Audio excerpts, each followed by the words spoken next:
What's going on, everyone? Big Z here, and today I will be showing you guys how to easily obtain OPAL Camo snipers in Black Ops 6.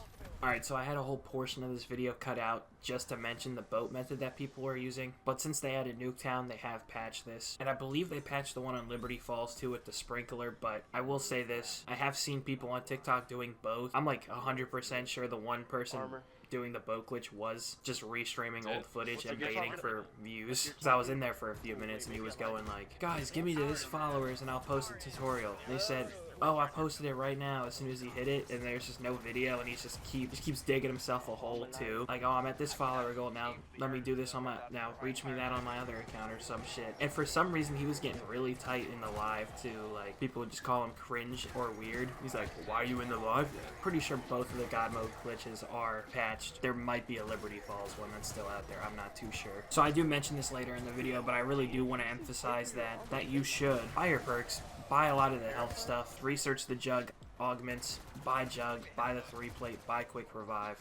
Because with all that stuff stacked together, I know how people say this is like the easiest zombies has ever gotten. But when you get to the high rounds in this game and then the zombies start despawning when you're training and spawn behind you, it is really nice to be able to tank a lot of that damage. Alright, so there are a few overall tips I would like to give before breaking it down for each individual sniper. And starting that off, a big help with the critical kills will be Deadshot, obviously. But on Liberty Falls, you do not get it until round 25 when you can get it from the Wonder Fizz. But there's actually a little Easter egg that you can do by shooting the cans here on this spot, and if you do it fast enough you will actually get Deadshot. Probably best to do it in an early round while transitioning into a round. Also, a few more tips exclusive to Liberty Falls. You can actually shoot the crystals inside of the Pack-a-Punch machine to get more loot, get some extra salvage, and you can also punch this vending machine here once a round to get some loot. I happen to get Jug in this video. And also, I'm going to break down how you guys get the loot keys. Well, not how you get them, because I think they drop randomly, but what you do with them. On Terminus, it's actually pretty easy. You just walk up to the armory, hold X on it, and you can just use it pretty easily.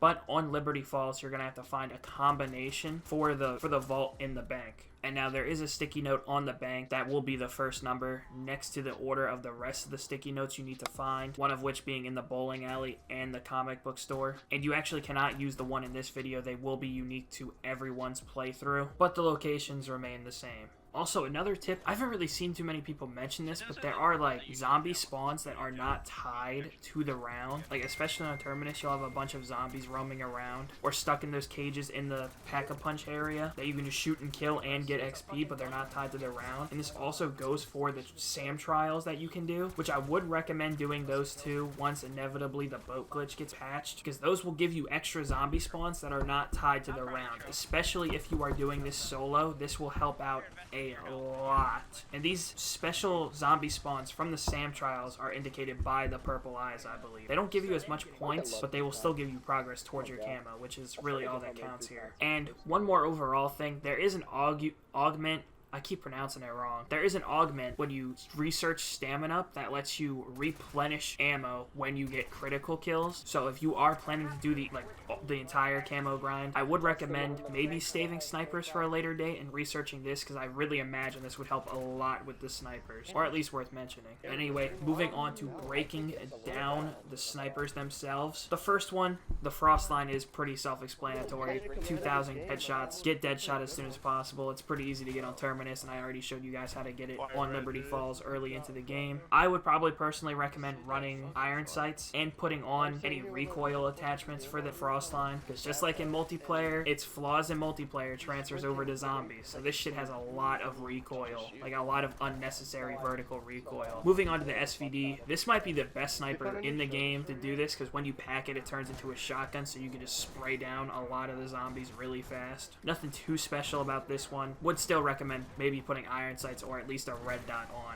And now lastly, the LR7. Oh my god, this might be the first weapon I've seen in a long time that is a pain in the ass to get camos for in multiplayer and zombie. I don't know what it was in multiplayer, I just couldn't hit headshots with this thing. Probably just a skill issue. But dude, when it came to zombies too, it's so bad, because when you Pack-a-Punch this thing, it turns into an explosive, kind of like the Morse did last year when you Pack-a-Punch that. Except the bad thing about this is when you Pack-a-Punch punch it at all, and you get those explosive rounds, you cut off any ability to get like multiple progress with a bullet. So, you know, when you're training a horde and you shoot a bullet into a horde and you get like 5 kills or something, that just, you can't do it with the LR7 Pack-a-Punch, because you'll shoot one in the head, get a critical kill, and then just blow up everything around it, and it won't count as a critical, which is super annoying, and it's gonna take you a while to get these headshots in particular. And I really have no tips for this other than to just put that suppressor on, get that extra salvage, and upgrade its rarity as soon as possible. So I'd recommend just using it until maybe around 20, when the rarity doesn't really help it one shot to the head anymore. Dip out and just refresh. It is going to take you a while, but I'm pretty sure this is the best way to do it, instead of just thugging out those extra rounds where you are still one-shotting to the head with an explosive but not getting any bonus kills. Wait, low key? Why is there no meal pick? Now moving on to the gold camo. Actually, the LR7 probably is the best to do it for gold, because you can just shoot into a horde and kill multiple zombies with the explosive a lot easier than the collateral damage. So there's a little bit of irony there. SVD turns into a shotgun also pretty well. Frostline, you're probably gonna have more trouble with it. You could just train them, get to a pretty high round, max it out. By high round, I mean like 25 to where you can actually get a horde. Wouldn't recommend having an extra gun to get progress for, so you don't miss out, unless you don't plan on getting the entirety of mastery camo done. But especially with the Frostline, I would recommend having at least quick revive and jug. Quick revive doesn't work the way it used to, so you don't actually revive yourself. They just have a self revive kit for that now. I love Warzone, but what quick revive does now actually helps you regain health a lot faster, and Juggernog, so you actually don't get hit as much. Plus the 3-plate, you'll be able to tank a lot of damage, so it should help out with these kills. And this is the part in the tutorial where I am kind of stumped, because I genuinely don't have an easy way to get mangler kills. I think the best way you could go about it is by partying up with someone, just so you can double up the mangler spawns and just letting either you or your buddy get the kills for the camo. Because doing it solo, you gotta get to a pretty high round until they start spawning in multiple at a time. That's why I'm very heavy on the emphasis that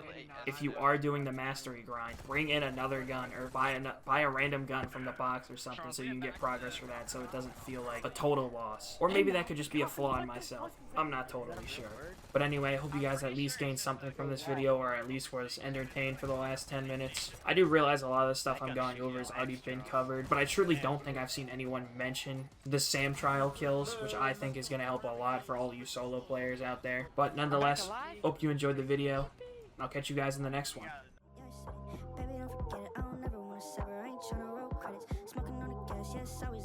Come sit down on me, what you dragging like a heavy, you a real model. Bad little thing, put your face up to mine and tell me about your dreams when you tripping over time.